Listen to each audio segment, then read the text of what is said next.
Very quickly, if you've not seen the last few episodes of this series, you might want to watch those before you watch this. Let's get on with it.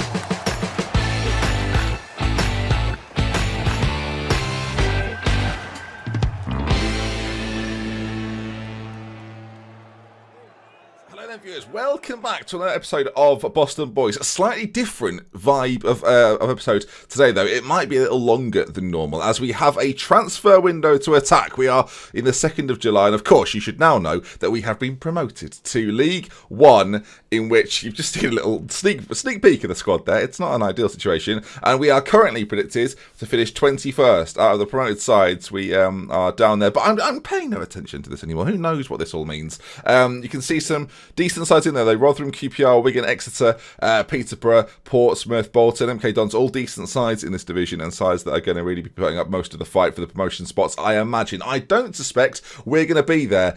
Reason number one is that this is the squad currently. It's not a perfect situation, viewers, I'll be honest with you. You start to realise now when the loan players leave and a few players get released that we're quite thin on the ground. If you look at the released players, you can see quite a few boys that have been here for quite some time have left us. They're just not at the level anymore, and it's sad, but it's true. The Fire is the first of those. Matty Gillam, Lewis Gibbons, Callum Evans, Harry Wright has gone as well, and a couple of other names that you're probably not all too familiar with, to be honest, because they didn't really feature. You can see on the ins, we're focusing on all sorts of areas, mainly attacking midfielders or midfielders in general. Whether any of these happen, we'll have to wait and see. A lot of these are feeler bids. We've been all over Europe, all over South America, and I'm curious to see if any of these offers get even remotely accepted or discussed, or if I can get 3 of these players to talk about a contract with me, we're loving life. As Rob Francis had offers, I'm not having this. I rejected them. I mean, that was done and dealt with. Sorry, I was getting very confused. We've got 26,000 as a wage bill, so we've got 26,000 extra to spend, and 860,000, which sounds like a lot. It's not really not in League One. And the main issue I've found, really, with all of this, is that we have progressed too quickly, as if that should be a thing. We do not have the financial backing now to sustain ourselves in League One. In my opinion, it's not perfect. What is perfect is that Alabiusu and Chris Lawrence are now counting as homegrown players at the club, so we don't have to deal with playing Ben Fletcher or others. But I've upped the attribute colours. You'll know that I change them periodically as we move up the tables. I'll show you now for those that are curious. Basically, it helps to identify players when you're looking through them quickly. Excellent attribute now is 13, 11 for good, and 8 for average. In fact, I'm going to up that to 9 as well as we progress forward, if it allows me. Good. So we've basically gone too fast, which is not perfect. And the real issue with going too quickly now is that players don't want to join. Our reputation is still really of a League 2 club, if we're completely honest, and not even a top half League 2 club necessarily. We've moved too quickly through the divisions, which has now left us in an awkward position of having a squad that really is not ready to fight at League 1 level, I don't think. Of course, they might prove me wrong. In the team currently, what we've got, lots of 3-star, just 3 stars across the board. In some areas, I think we're not too bad. Burton will remain as goalkeeper unless we get a massive improvement. And the same goes for players like France and Akuma and Seddon, who Seddon we've got back on loan again. I think is fine. For this level of football, should do a perfect job. He's got very average attributes, but for this division, perfect. Pozzo just in front, the situation is very, very similar with him, and you can see that some of these 10s now that are no longer yellow, these players don't look necessarily quite as good as they did in a previous life. Birigi Gamana is someone that actually does look decent, still looks very, very solid. Strength-wise is struggling, but was really good when he came in last year, so hopefully he does that again. And Kirby next to him, I don't think this is a dream 2 in the centre, but for now, it's what we've got and what we're working with, so we will do. Alabiusu's technicals look iffy, as do his mentals. His physicals, though, still very quick out of that right-hand side. But again, if we can improve on the quality, then I think we certainly should try to do that. And Marky Fletcher, of course, keeps his spot up front. So initially, it's quite obvious what we need. Someone out on the left-hand side, someone at centre-back, and a lot of squad depth in and around the team that we don't currently have. It's not ideal. It's a big problem. And we'll see then, throughout this window, what we can do. I said before at the start of this episode, it was going to be slightly longer. You've seen the time in the video. Hopefully, we'll go on about half an hour, and I'll update you on all transfer business. I've never done this as a video. I've never done an elongated video where it goes on, and within a transfer window that's not a stream, basically. So I'm going to cut it all up and make it look nice and viewable. Of course, there's lots of names here that you don't know. Some of them might sign, some of them won't. To give you an idea. Adam McCann from Larne, decent looking player, central midfielder. We've also got Aidan Rodgers, that if you watched the live stream ages ago, you'll know I didn't want to join. He's now out of contract with Crusaders and might even join us. Decent passing, good technical ability, good acceleration, great finishing, and really nice mental attributes. I think he'd be a great player to get in on the cheap if we can do. He's got a £325,000 sort of, it's not a release fee. I can't remember the phrase now. It's like I have to pay that to get him because of his age and things like that. There is a phrase for it. The phrase has gone. We're live, sort of. Attacking wise then, again, a few players there that I'm hoping will even talk to me. Marcio there, you can see from Brazil. I don't think we'll get him, but imagine if we get him. I mean, something quite exciting about a player like that. Yeah, don't expect any miracles there. We'll have to wait and see. Right, let's get on with it then. And yeah, if there's any news, you will be the first to know. The second to know. I shall be the first to know. This is a good place to start actually. He believes playing in the Sky Bet Elite, not a good career move. None of these players think it would be a good career move. It's not great, and that has just reminded me, let's sort some friendlies out. There are already some sorted by my assistant manager, but I'm going to try and sort of cram the schedule in with some other friendlies of bigger sides, just to basically increase the revenue. So Tottenham are there, I saw Arsenal and Chelsea as well. In fact, let's switch that around then, because Tottenham are available on another day. Tottenham can go in there. Have we got any other teams we can play? Apparently these are the large reputation sides. I'm not sure I necessarily agree with that statement. No, let's just change the day maybe to, I don't know, the 3rd, the 27th. I mean, it's after we played Leicester, but this might be a little bit more applicable. Southampton, as we're playing Leicester on the 23s, and then in here, again, we've got a similar situation. I may have just picked the same day twice. I can't remember now. St. Pauli from Germany, that makes a little bit of sense. So we should get a little bit of revenue in there, maybe up to £500,000 if things go well for us, as well as the other friendlies that have already been arranged. And you can see all of those have been accepted straight away. So we're trying to bring in a little bit of money to give us a little bit more leeway here, there, and everywhere. The possibilities are, well, I want to say endless, but I feel like there is certainly an end this summer as we progress our way through. So I just reposition my mic. We're in for the long haul here, viewers. We're in for the long haul. So I'm not going to take any of the friendlies, just to be clear. They are just money-making exercises, which doesn't sound very nice, does it, when you put it like that? Okay, a few more offers that have probably been rejected. This guy, I put rejected, Adam McCann. I did look at him. They are not interested in talking to me about that at all. The problem we've got with some of these, I mean, he's not so bad, but I've done a lot of scouting of a lot of these players that have rejected me, and it costs a couple of thousand every single time because we haven't really got the budgets to spread our scouting network any wider. Here's a player, Octavian Gliga. You can see this is the level I thought we would maybe be able to attract. He's on 825 quid. He's a Romanian, under 21 international, Cluj. Not interested. So, yeah, I don't know. Can we offer a bit more? Again, this is like massively loads of our budget. Of course, you might be wondering to yourself, well, Ben, have you checked the Premier League sides, the players they've released? Anyone there that's interested? One or two, quite literally one or two. It's not ideal, and it might be a case. Oh, things just got easier. Okay, so I asked for a senior affiliate. I've asked for a senior affiliate every single year that I've been a part of this. We did have Peterborough, but we've now been moved into the same division as Peterborough, so you can't have them as your affiliate. What we do have, though, are two possible teams to give us lots of help. Now, of course, Hull is not going to be picked here. Let's see then. Players that can maybe come here on loan. They're not. Manchester City there, and Manchester United are not offering me a massive amount. The fee with Hull is significantly less. They're a championship side.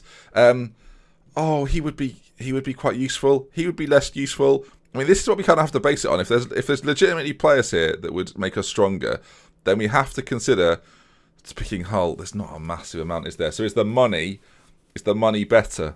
That's the question. And did we go for Manchester United or Manchester City?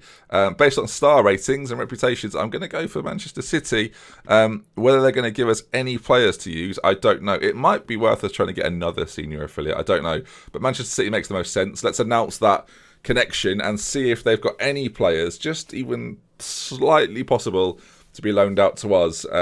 They might want a higher quality of players to play with them, which I understand. Marcus Maddison there may be a choice or an option for us that we should maybe consider. That's just us getting some scouting bits and pieces sorted. Larne, I've gone in for Aidan Rodgers. I'm relatively confident about getting him, though.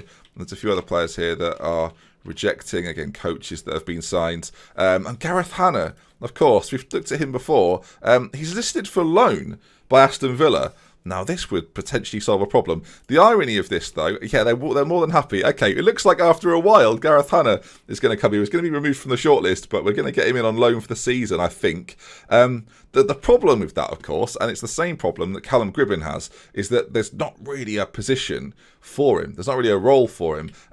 Of course, we could change tack quite a lot. We could play a narrow diamond, use Gribbin and Hanna in this central role, play two strikers. Alabiusu's not the winger he once was. Of course, we can think about all of these things and whether we want to change the system. If we can't find a left-sided player that fits the mould, I'm going to very quickly look at Marcus Madison, who you'll notice was there, available from Hull. He may well be listed for loan. He's listed in general. The question is, can we get him in on a loan deal that wants to pay $8,000 a week? We can do it, which is nice. I mean, a League One side paying $8,000 a week, though, I'm not sure I want to be part of that quite yet. When you look at like the rest of the wages that our team are on, Callum Gribbin's now on $7,000 a week. Right, we should maybe think about moving Callum Gribbin on, especially if Hanna comes in. I mean, Callum Gribbin to be sold, is that happening? I'm going to offer him out for $500,000. And I'm just going to see if any clubs bite on him. We didn't play him last year. It might help shape our window. It'll take us over the million mark as well in terms of transfer budget. There's been no offers for Gribbin.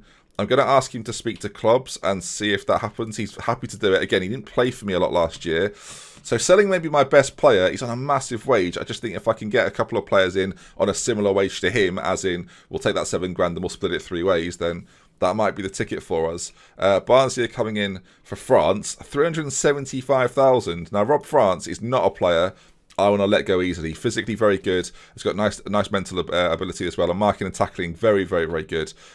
Yeah, I don't want to sell him at all. He's got a year left on his contract. I'd rather not sell him, keep him around. If I try and offer him a new contract, is he willing? He's unhappy, probably because he wants to move. So a few weeks into the season, hopefully it won't matter so much. I said I would cut this video up. I realised that actually what we're doing is we're just taking part in the transfer window early on. You can see there Arsenal beating us pretty convincingly 3-1. Although we got a goal.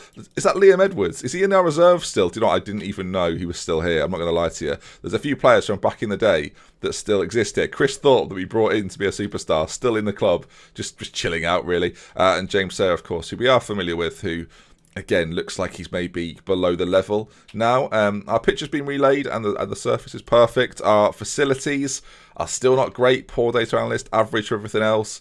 It's not perfect. Again, if we can get a few people through the gate, though, for these friendlies, you can see already 1.3 million in the balance then. And I think the Arsenal game would have just helped with that a little bit. If we look at income, gate receipts, 94,000 we might have got there for that one Arsenal game. So that's a real big positive. Again, a few more like that and we'll be on our way to having a solid budget. Of course, we still need to bring players in. So this all well and good me sort of clicking through here, hoping that things get sorted. But you can see the rejection of the red. And there's a few there that actually haven't been rejected yet. There's this guy here, Goodmanson, who's got a hamstring strain. But you can see he's got really nicely well-rounded attributes. Again, plays in that attacking role. They've not rejected it yet, 165k. So there's that. Whether he'll talk to me or not, we'll have to wait and see. Will Ferry's another one. We're talking about left-sided players. Getting him on loan would be a real coup, I think. Yeah, pacey, good technical attributes. Mentals are slightly better than someone like Alabiusu's, for example. Would be a great player to bring in. And at the back, we definitely need more players. And I guess we'll show you the issue we've got with our defensive players. You can see there, look, John Craig at Larne would be actually a really good player to bring in. But when you try and do this sort of thing, 750k, it's not really what we want to do right now. Actually, before we go any further, where did we get Marky Fletcher from? Newtown. Do you reckon they've got any other hidden gems hidden away? I doubt they have, but I guess the best way to do this is probably to look at the Welsh under 19 squad and just have a little look to see if any of these players here, there's a few that are available on free transfers, maybe being released from Wrexham on the off chance.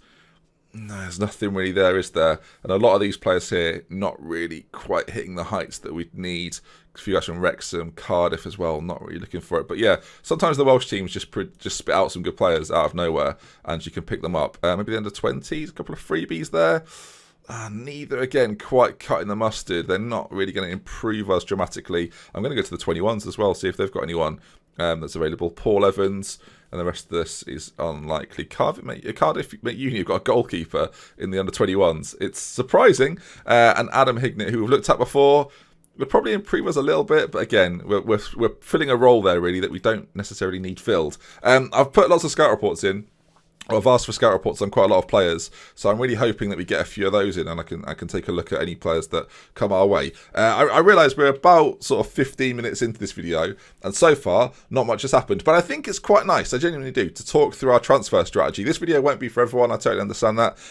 9 scout reports here to look at, some of which that I have done myself, and some of which that have just come my way. So let's feed through a few of these. Aaron Coker at Peterborough. I feel like we might have even had him at one point. Did we? No. I think we looked at him because he was obviously a loan option for us from Peterborough, but we never signed him. It's funny how you get to know names throughout all of this that you would consider signing in the past, like Derek George, not someone you're ever going to go for. Matty Brace as well. A lot of these guys not really cutting the mustard. It might be a case we signed a lot of staff again, but obviously these were staff that were brought in a while ago. I try and keep the consistency with that, but I think there's maybe a chance for us to bring in a few more scouts. In fact, no, our squad is full. I'm going to ask for a few more scouts maybe. They agree that our scouting network's too limited, and they've increased it to 4. So how many more scouts does that give us? Just the 1. Okay, well, it's not as perfect as I was hoping. We'll see if we can find a good one. Hang on. There's a couple here. Graham Younger seems like the best option. Is he going to cost me a lot? 16,000. He's the best one with the best attributes in terms of judging potential and current ability. So he'll be the one that we go for. And yeah, there's obviously the possibility we could get rid of a few of our current scouts to get those guys in. But again, we'll keep it as is for now, and we can sort that out maybe mid-season when it's not as important. Which is a bit of an oxymoronic thing to say. I should probably do it now, really, as that is just so frustrating. Aidan Rodgers is leaving and going and staying in Northern Ireland. You would think that wouldn't be the case, but it is, as again coming from Rob France. Everybody wants Rob France. I'm starting to worry that our this window is going to be quite issue-filled. Kevin McGrath there, not great. I'm going to take a quick look through some championship teams, and I'm going to see the players they've released who still haven't got a club quite yet, and we'll see if they've released anyone decent that we can maybe get our hands on. So just bear with me. A player like Callum McManaman's interesting. 32 years of age, a little bit older. Has been released by Barnsley. Hasn't played a great deal. I just think he's very different to Alabiusu in that he's got a lot of technical ability, a lot of good mentals, but not as quick. But again, as a sort of, what I'm saying is he's more well-rounded than Alabiusu, different player to Alabiusu, a bit more experienced than Alabiusu, and it's not a team full of experience. So I think if we can get him on, let's say 1,000 a week for a year, I don't think that's too bad. Callum McManaman, formerly of Wigan and a few other places, I'm sure you'll be familiar, hasn't had the most glittering time recently for Barnsley, but again, you can hopefully see why we've brought him in. He's just got some nice technical ability, nice mental ability, and still got a bit of pace at 32. We might get, again, one good year out of him as we continue to look for players. I'm hoping we find better than Callum McManaman, but it's unlikely. Blimey, some of these teams have released a lot of players. Ross Sykes there.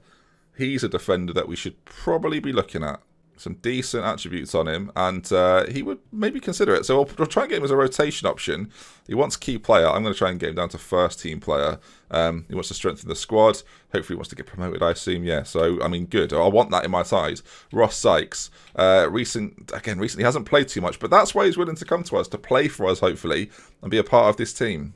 Got to say already, I do feel as if the Championship is probably going to be more fruitful than the Premier League was. I wonder if the son of Sam Allardyce would want to join. I mean, he probably would. We'll get a scout report on him, though, before we make any rash decisions.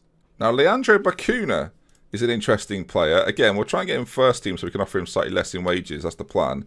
I don't think he wants that. He also wants to be captain, which I don't really want to give him. But you can see Bacuna, a player that you'd probably be familiar with, really well-rounded player, can play right back, can play centrally, was relatively successful at Villa, played a lot of matches for them anyway, and again has been a player who's not played a lot of football, and these are the kind of players, especially in League One, that we're trying to pick up, sort of repackage a little bit, and maybe sell on in a couple of years, or at least get 1 or 2 good seasons out of. I will say, if people find this interesting, it's certainly something I'll be willing to do more. If you watched the transfer stream that we did earlier this series, then you'll know that this is kind of what you watch me do for a lot of it, and it wasn't overly entertaining. That's generally why I don't get involved with it. I like that Diego Roland there was sold for, well, he's now worth 40 million, and Palace let him leave on a free. Very bold strategy from them. Jack Colback can't run anymore. Felix Nemecha. Now, it's not a player I'm overly familiar with, I must say. Started at Manchester City. I guess at the very start of the game he's at City, and he's had a few loan spells. Eventually went to Rangers on a free. It's a funny player because he's got some really good technical attributes. Physically, he's pretty good. I don't know. It's a funny one, really. He's not really been that successful where he's been previous to this. I'm going to, again, scout report. We'll see what that says. I think once I'm in the Championship, I would do this at some of the European leagues, the top European leagues, and see if any of their players would want to join. For now, though, I'm very much sticking to England as Mark Albrighton has cropped up. I mean, we're looking at players like, never mind, he's not interested. This is like the classic player that you would find if you search based on attributes. Portsmouth have got him. He was released on a free, but he's got good heading, good marking, good tackling, fast, but has got almost nothing else. Concentration, positioning, work rate are all okay, but some of the other attributes are just so poor. See, this is the kind of player I'd like. If he talks to me, I'm going to be delighted because he's sort of perfect in a sense, and surprise, surprise, he's not interested. We'll offer him a trial, though. Maybe he'll do that, and then he'll be willing to talk. But like, he's the sort of player that would fit in perfectly. And Brandon Fleming at left back would be very good, and he's interested in talking to me. We'll see if we get him as a first-team option. We can. Yeah, Brandon Fleming, again, physically really good, mental solid, some nice technicals as well. George Cantrell probably won't feature too much for me this season. It's been a while. It's been coming, really, for him to leave. But we should definitely take a look. I can't believe this guy's talking to me. If you know the name, you'll know why I'm excited. Armando Dobra is his name. He looks basically different class from what I've got at the moment. Again, plays that awkward role that we don't really need a player in. But again, if I can get him maybe as a rotation option, he's not interested in the slightest in that. How old is he? 22. Oh, I feel like this is a guy we should be getting regardless because there's probably some sell-on value there. He wants all of those things. I'm going to see if he'll be a first-team player. That's a bit cheeky. He's fine with it. Okay, we'll see afterwards, I guess, when all of these players end up rejecting me. At least we've had a few moments of, oh, he'd be good. And Darnell Fisher is someone who'd be very good. I mean, if we let Rob France go for a fee, getting someone like this in on a free transfer would be the perfect replacement. Darnell Fisher, they're wanting a lot of stuff. He wants to be vice-captain and all sorts, but we'll try and weasel our way out of some of them. He would be an amazing addition. It would mean that Rob France could go for like 400, 500k, and it would not matter at all. My worry is that some of these players that I'm looking at, and this is, I mean, I know this is going to happen. They're going to want, like, some of them are going to want 10, 12,000. And I'm hoping that some of them will just be reasonable. George Friend's a bit older. He's not as quick as he used to be. I was going to say I could get him in at centre-back, but no. And Darren Randolph as a goalkeeper, 36. Those boys not interested. Kieran Gibbs too slow, looked at him already. Martin Braithwaite, the striker, that used to be very, very quick at one point. Again, not interested. Some of these bigger names are just having none of it.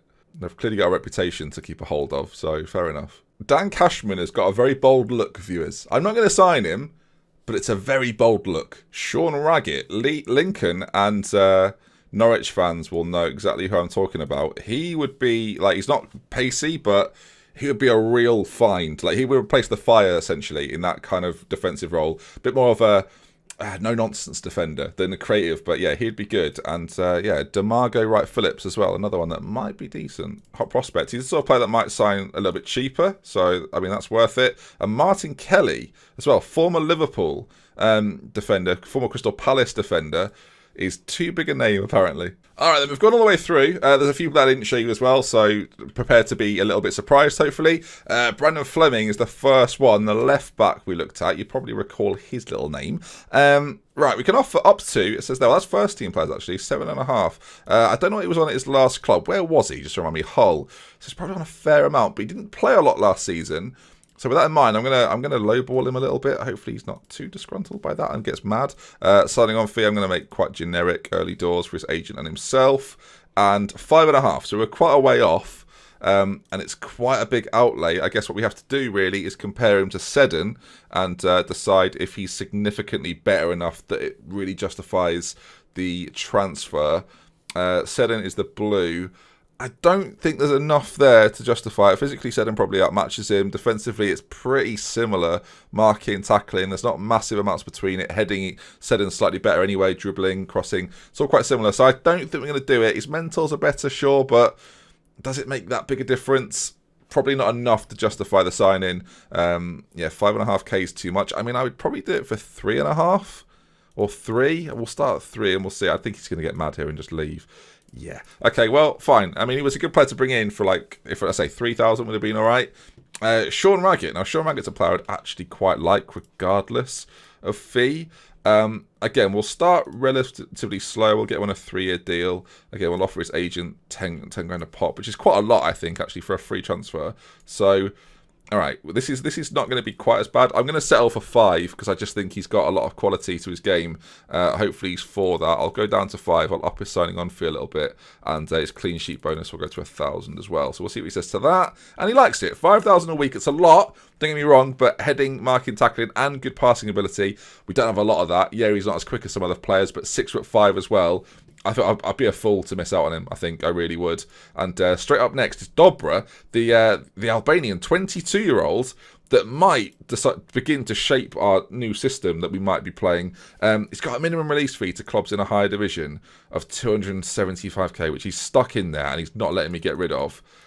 Because of that, I'm going to try and get a slightly smaller contract on him. Some of these promotion wage rises and things like that, I'm absolutely fine with, so we'll keep that in there. I'm going to give his agent a little bit more money, and his signing on fee is going to go up just a touch. 3,500.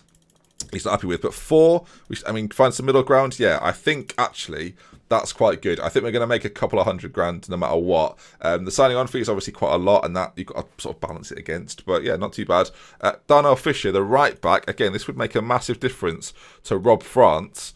If we can get him in. I'm going at a similar level, like wage-wise, for a lot of these boys. I'm now realising they're probably going to want 3,000 or 4,000.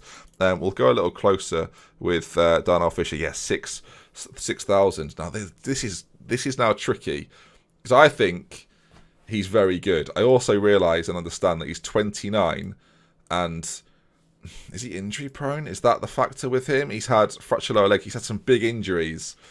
For a lot of those reasons, and I sound like Dragon's Den here, and for the fact that he's a bit older and he wants a bit more money, I'm going to say I'm out. I think he's a really good footballer.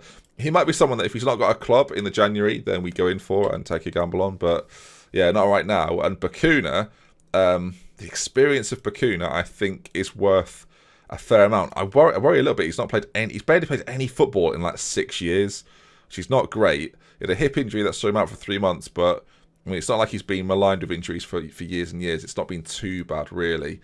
If I can get him on a cheap deal for a year, I don't think that's too bad. We'll see what he says. That's just going to be way too much regardless. I'm not going to pay him that much. A good player, but again, I don't really want to waste the money on him in that scenario. We'll see if any other players come to us then. I suspect they probably will do. Demago Wright Phillips, he's a bit like Alabiusu in a sense of that. If you want a player like Alabiusu to come in on that right side, I think he's probably the best option. We'll get him on a year. I'm gonna no more than no. You're gonna accept 900. Believe me. There we go. No more than that. And then Sykes, we looked at very early on. Defensive option. We need defenders. So my arms are a little bit tied here because I've got to get defenders in no matter what happens. 3-year deal. Signing on fee again. We're going to go straight in at sort of this 10 grand mark, which is a bit risky, but I mean a lot of them are happy with it, and hopefully it's not making this negotiation too brutal. 5,000 is quite a lot. I'm gonna knock it down to 4 because I don't think he's going to start, but he's definitely a good backup. Again, another player who's got a release fee going on, which I'm kind of annoyed about, kind of okay with. It's one of those, I guess. Clean sheet bonus again. We'll up that. I'll try and make it an incentivized contract. I think that's the way we're going to do this, and I'll up his sell on fee percentage and his signing on bonus a little bit. And he's not happy enough with that. Okay, well, maybe we got that one wrong. Maybe so. Again, a player that if he's without a club in a few months' time, though, we can go back in for. That's okay with me. A couple more names to go, and the rest of these I'll just do them, and we'll see what happens. There's only so many contract negotiations you want to sit through. What I'm noticing now is there's other clubs going for players that we're looking at. Dronefield, the guy from Norwich. We've put a bid in for, and I'm worried that we might miss out. This is good news, though. Will Ferry, on loan from Southampton, certainly gives us an option on that left-hand side. If we choose to play that system, he's the man that will probably be there, as a couple of players now not too interested. But yeah, Will Ferry, in he comes. First signing of the summer. Actually, is it the first signing of the summer? It might be, which is a bit worrying. It is the first. That is a bit worrying. 9th of July, Ben, 9th of July. I won't let this go on too much longer. Hopefully you've got a bit of an insight then on how we do things. A few more loan bits and pieces to do. I might do a part 2 to this. So if you've enjoyed this, there might be another one of these coming up as well before we get cracking into the new season. And of course we will announce all the new players in that one. So if you'd rather miss the next episode because it's going to be similar to this, alternatively you might be really looking forward to an episode like this. Let's see then. I guess there's a few players to look at through sort of the scouting, whatnot, and we'll see if any of those players confirm. You've seen a lot of the targets then. You know who we're after. Can we get Gareth Hanna? That's the big question. Do you know what I'll do? I'll come back to these and we'll go a little bit further forward to try and get another player through the door. I think that's probably the best thing to do before we play this Tottenham friendly at least. We'll go to the 12th and see if anyone that we've offered contracts to accepts, so we can get them in and part of the Boston team. I'm hoping so. This next 4-day period could be quite exciting. Alternatively, other teams will come in for the players that we've offered contracts to, and they won't join us. They'll join them, which will upset me, viewers. I'll tell you now, it'll upset me. We've signed a scout, Graham Younger. He's in. Now, this is a big one for me. I'm not going to lie to you. Sean Raggett, I made it clear he was a player I wanted. He's on quite a lengthy contract-ish for this level of football. 2 years feels quite long. That's lengthy for the contracts I've been offering this in this whole campaign. But I think he's going to be a really, really good addition to this side. Him and Akuma at the back. Akuma can move to the right side because he's right-footed. And we're bringing an experienced, tall, big, physical defender to play alongside him. Sean Raggett, I think, will be our starting centre-back for the majority of the season. And hopefully will be good at set pieces the other end as well. That's hopefully what will happen. You can see straight away then Sean Raggett slots in alongside Akuma, and so far so good. Whether we go with a narrow diamond system or not, I'm not too sure. We will introduce him to everyone. Gareth Hanna. Gareth Hanna. Why would you... Why? I'm going to try again as a key player. But we'll leave it there, gang. Hopefully you've enjoyed looking at a little bit of the transfer goings on at the club. And hopefully next time we meet, there'll be more to report in terms of incomings. Is there some more? I'm continuing in the hope that there might be no one there that really fancies it. But it's been good. Hopefully you've enjoyed it. Again, if you have, drop a like on it. If you want to see more, subscribe to the channel. And of course, leave a comment on some players that you think we maybe should have gone harder on. We didn't go hard enough on. And I'll see you for it soon. We'll love with care. For inspiration until next time. Goodbye. I've saluted.